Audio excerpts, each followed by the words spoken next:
Previous వీడియోలో group 2కి సంబంధించి ఎగ్జామ్ ప్యాటర్న్ సిలబస్ గురించి చూసాం కదా. ఈ వీడియోలో పేపర్ 1లో భాగంగా జనరల్ స్టడీస్ వెయిటేజ్ అంటే 2024లో జరిగిన గ్రూప్ 2 పేపర్లో పేపర్ 1కి సంబంధించి జనరల్ స్టడీస్ అండ్ జనరల్ ఎబిలిటీస్కి సంబంధించి వెయిటేజ్ ఏ సబ్జెక్ట్కి ఎన్ని మార్క్స్ వెయిటేజ్ వచ్చిందో ఈ వీడియోలో చూద్దాము. మీరు ఒకవేళ ఆ టీజీపీఎస్సీ సిలబస్కి సంబంధించి వీడియో చూడకుంటే ఇప్పుడే చూడండి, నేను అది లింక్ డిస్క్రిప్షన్లో ఇస్తాను. ఈరోజు మనం గ్రూప్ 2కి సంబంధించి పేపర్ 1లో భాగంగా పేపర్ వైజ్ అంటే సబ్జెక్ట్ వైజ్ ఏ సబ్జెక్ట్లో ఎన్ని మార్క్స్ వచ్చాయో ఈరోజు తెలుసుకుందాము. పేపర్ 1 అనేది 150 మార్క్స్కి ఉంటుంది. 150 మార్క్స్ వెయిటేజ్లో 90+ స్కోర్ చేస్తే అది బెస్ట్ స్కోర్ అని చెప్పొచ్చు. ఎందుకంటే ఇందులో సబ్జెక్ట్స్ ఎక్కువగా ఉంటాయి కాబట్టి మనం 90+ చేస్తే అది బెస్ట్ స్కోర్ అని చెప్పుకోవచ్చు. ఇందులో భాగంగా సిలబస్ ప్రకారం ఒక్కొక్క సబ్జెక్టు సిలబస్లో ఏ విధంగానైతే మెన్షన్ చేశారో ఆ విధంగా ఒక్కొక్క సబ్జెక్టు గురించి వెయిటేజ్ తెలుసుకుందాము. ఫస్ట్ థింగ్ వచ్చేసి current affairs.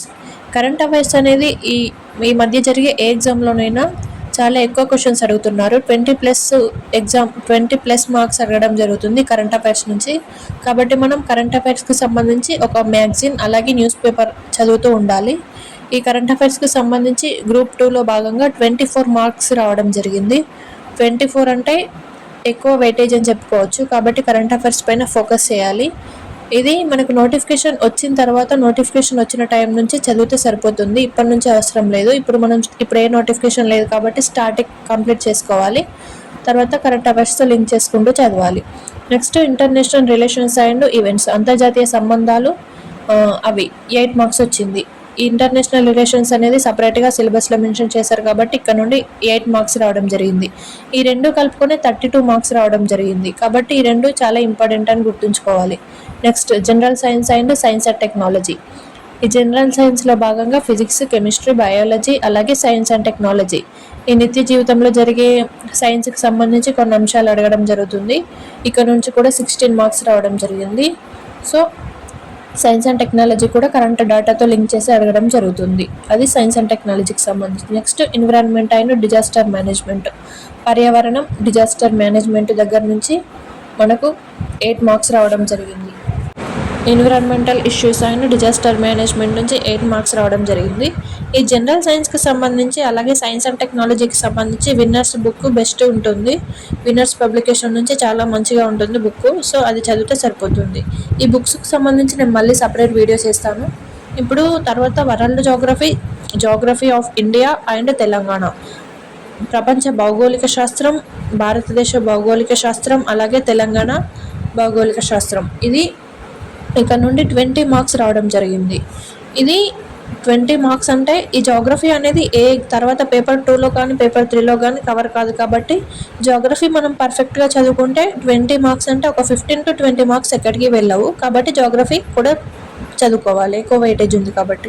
Next history of India and culture, భారతదేశ చరిత్ర మరియు సంస్కృతి, ఇక్కడ నుండి 8 మార్క్స్ రావడం. Next Telangana history and culture, Telangana చరిత్ర మరియు సంస్కృతి, ఈ రెండు టాపిక్స్ 8 మార్క్స్ రావడం జరిగింది. Telangana history culture and Telangana Indian history and culture 8 వెయిటేజ్తో రావడం జరిగింది. ఈ రెండు టాపిక్స్ అనేవి మనకు పేపర్ 2లో భాగంగా 50 మార్క్స్ అండ్ 50 మార్క్స్కి కవర్ అయిపోతుంది. పేపర్ 1లో first unit history of Telangana culture and history of India సంబంధించి అక్కడ కవర్ అయిపోతుంది. సో అక్కడ మనం పర్ఫెక్ట్గా చదువుకుంటే మళ్ళీ ఇక్కడ చదవాల్సిన అవసరం లేదు. ఇక్కడ కూడా మనం స్కోర్ చేయగలుగుతాం.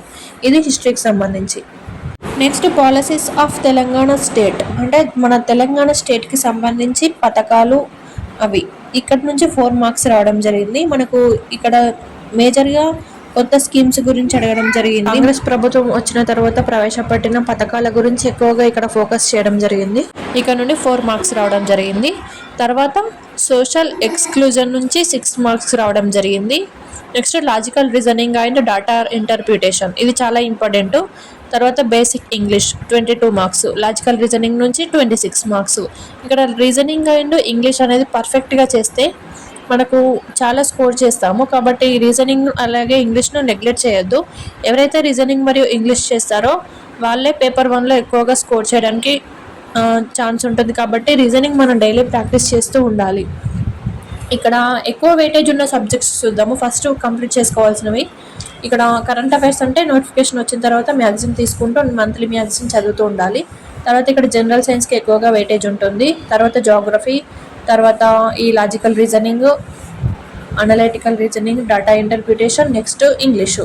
ఇక్కడ current affairs, general science, geography, reasoning, English ఈ నాలుగు టాపిక్స్ అనేవి మనం కవర్ చేస్తామనుకో, కొంచెం వెయిటేజ్ అటు ఇటు అయిపోయినా కానీ మనం మ్యాక్సిమం 90+ స్కోర్ చేయొచ్చు.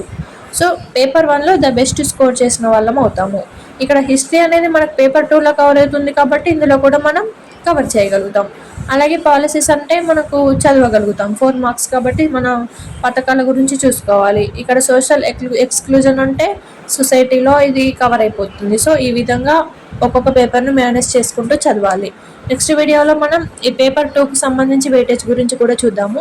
మనం ఇక్కడ మెయిన్గా ఫోకస్ చేయాల్సిన సబ్జెక్ట్స్ ఏంటంటే, ఒకటి జనరల్ సైన్స్, అందులోనే chemistry, physics, biology, science and technology వస్తుంది. అది కూడా బేసిక్. మనం ఈ సైన్స్ అండ్ టెక్నాలజీకి సంబంధించి బేసిక్ స్టాటిక్ డేటా కంప్లీట్ చేసిన తర్వాత ఏమైనా కరెంట్ అఫైర్స్కి సంబంధించి ఏమైనా అప్డేట్స్ ఉంటే అది లింక్ చేసుకోవాలి. తర్వాత ఈ రీజనింగ్, ఇంగ్లీషు ఇది మనం డైలీ ప్రాక్టీస్ చేస్తూ ఉండాలి. రీజనింగ్కి సంబంధించి కొన్ని టాపిక్స్ గెస్ట్ ఖచ్చితంగా వచ్చే టాపిక్స్ ఉంటాయి. లైక్ క్యాలెండర్ కానీ, క్లాక్ కానీ, కోడింగ్, డీకోడింగ్ కానీ, ఇది మనం డైలీ ఒక్కొక్క టాపిక్ తీసుకుంటూ ప్రాక్టీస్ చేస్తూ ఉండాలి. ఈ రీజనింగ్ అనేది మనకు 20+, 25 కూడా, ఒక్కొక్కసారి 30 కూడా వస్తాయి. కాబట్టి మనం డైలీ కాన్సెప్ట్స్ అనేవి ప్రాక్టీస్ చేస్తూ ఉంటే మనకు అలవాటు అయిపోతుంది. ఇంగ్లీష్ కూడా బేసిక్ ఇంగ్లీష్ అడుగుతారు కాబట్టి మనం డైలీ ఈ పార్ట్స్ ఆఫ్ స్పీచ్ కానీ, వెకాబులరీ కానీ ప్రాక్టీస్ చేస్తూ ఉండాలి. సో ఇది జనరల్ స్టడీస్ అండ్ జనరల్ ఎబిలిటీస్కి సంబంధించి పేపర్ 1.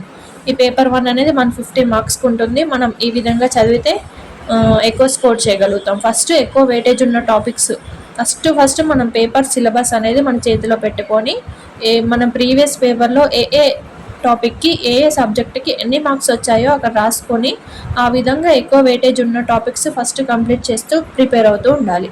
నెక్స్ట్ వీడియోలో పేపర్ 2, పేపర్ 3, పేపర్ 4కు సంబంధించిన వెయిటేజ్ గురించి చూద్దాము. ఈ జనరల్ స్టడీస్ అనేది ఏ ఎగ్జామ్లోనైనా కామన్గా ఉంటుంది కాబట్టి గ్రూప్ 2 అనే కాదు, ఏ ఎగ్జామ్లోనైనా ఇదే సిలబస్ ఉంటుంది. జనరల్ స్టడీస్కి సంబంధించి మనం ఏ ఎగ్జామ్కి ప్రిపేర్ అయినా పేపర్ 1 ఇదే ఉంటుంది మ్యాక్సిమం. సో ఇలా ప్రిపేర్ అవుతూ ఉండాలి.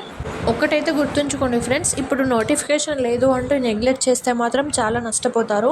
కన్సిస్టెంట్గా డైలీ ఒక 2-3 అవర్స్ అయినా చదువుతూ ఉండాలి. గ్రూప్ 2 లాంటి ఎగ్జామ్ క్రాక్ చేయాలంటే మనకి ఇప్పుడు పేపర్ ప్యాటర్న్ అనేది కూడా చాలా టఫ్ అయిపోతుంది. రాను స్టేట్మెంట్స్ వైజ్గా క్వశ్చన్స్ ఇస్తున్నారు, డైరెక్ట్ క్వశ్చన్స్ అసలు ఇవ్వడం లేదు. కాబట్టి మనం ఈ సిలబస్ ప్రకారం సీరియస్గా డైలీ మనకు వీలైనంత సేపు ఒక 2-3 అవర్స్ కానీ కన్సిస్టెంట్గా చదువుతూ ఉండాలి. సో అలా చదువుతూ ఉండడం వల్ల మనం ఈజీగా నోటిఫికేషన్ వచ్చే సమయానికి సిలబస్ కంప్లీట్ చేసుకుంటే, తర్వాత మనకు కరెంట్ అఫైర్స్తో లింక్ చేసుకుంటూ ఏమైనా అప్డేటెడ్ డేటా ఉంటే లింక్ చేసుకుంటూ చదవాలి. ఈ విధంగా మనం ప్రిపేర్ అవుతే ఎగ్జామ్ నోటిఫికేషన్ వచ్చేసరికి మనకు ఏ టెన్షన్ ఉండదు, ప్రిపేర్ అవుతూ ఉంటాము. ఇలా ఇంకా దీనికి సంబంధించి ఇంకేమైనా కాంపిటేటివ్ ఎగ్జామ్కి సంబంధించి మీకు ఏ డౌట్స్ ఉన్నా కామెంట్ చేయండి. నేను ఖచ్చితంగా వాటికి సంబంధించి వీడియో చేస్తాను. Thank you so much. Thank you for watching.